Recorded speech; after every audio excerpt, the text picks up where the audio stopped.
comes a time when you really feel it, not the cold outside, but the draft from within. You sense the mortar crumbling behind your ribs. You feel the walls cracking behind the face you show the world. Small worries can trigger avalanches. One doubt multiplies into a chorus of screams. The wounds from last winter still echo through the halls of this one. You stand in the center of your own mind, surveying the ruins, and for the first time you dare to ask a scary question. Who is guarding these gates? Who let these thoughts in? You look up at the walls of your own thinking and see the harsh truth. The siege isn't happening outside. The enemy is already sitting at your table. They are the old fears, the old lies, the names you once accepted as your own. They eat your bread and drink your wine, claiming their place here. The storm outside is real, life is hard, and winter is long. But the more dangerous storm is the blizzard of your own mind when it is left unguarded. A fortress without a commander is just a ruin waiting to collapse. And so in the deepening darkness, a figure steps forward on the battlements. He is not a stranger. He is not a savior from a fairy tale. He is an older, stronger version of you, forged by every mistake that didn't kill you. This is the Warden. Look at him. He is not fearless. His hands still tremble from the cold. His armor is scratched from years of bad choices and rough nights. But he has made a choice. He knows that if this soul is to survive, someone must stand at the gate and say, "No further." Your thoughts are the gatekeepers. Every belief you accept becomes a stone in these walls. You cannot make the winter stop, but you can choose the fortress where you endure it. An open mind to every passing fear becomes a cage. A mind guarded with vigilance becomes a sanctuary. The Warden walks the corridors with a lamp in hand.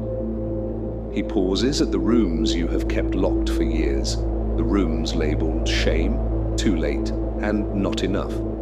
He doesn't break them open, he gently knocks. He knows that a fortress without light is just a prison. In the great hall of your mind, the voices clash, the echoes of old anger, the critics who never understood you, the harsh perfectionism you mistook for discipline, all demand a seat. But tonight, the Warden makes a quiet decision. Not every voice is welcome here. Not every opinion deserves a throne in your hall. With steady hands, he removes one heavy piece of armor. It is rusted and sharp. It's called resentment. He drops it to the floor. For the first time in years, he feels how lightness can be a form of strength. On the high battlements, the wind howls. An old fear stands at the gate. It has your own face. It speaks with your voice. "You will fail," it whispers. "You are not worth the effort." Once, you bowed to that voice. Now the Warden responds. He does not shout. He does not bargain. He simply tightens his grip on the sword and says, "I may fall, but I will not abandon my post." He stands firm. And the simple act of standing becomes a prayer. Brick by brick, you begin to fix what is cracked. You stop pretending the damage doesn't exist and you repair it. You replace flattery with truth. You replace impulse with intention. In the chapel of stillness, you understand what this fortress is for. It was never meant to shut the world out. It was built to protect what is sacred within. Your conscience, your faith, and your ability to love without being destroyed. You realize you are not the stone. You are not the steel.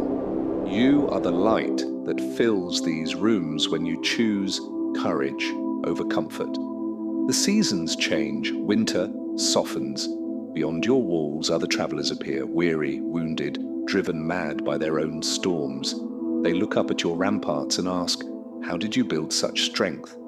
You do not say, "I was always strong." You answer, "I stopped fighting for my comfort. I started fighting for my soul." Now your mind, your bastion, stands on the mountain.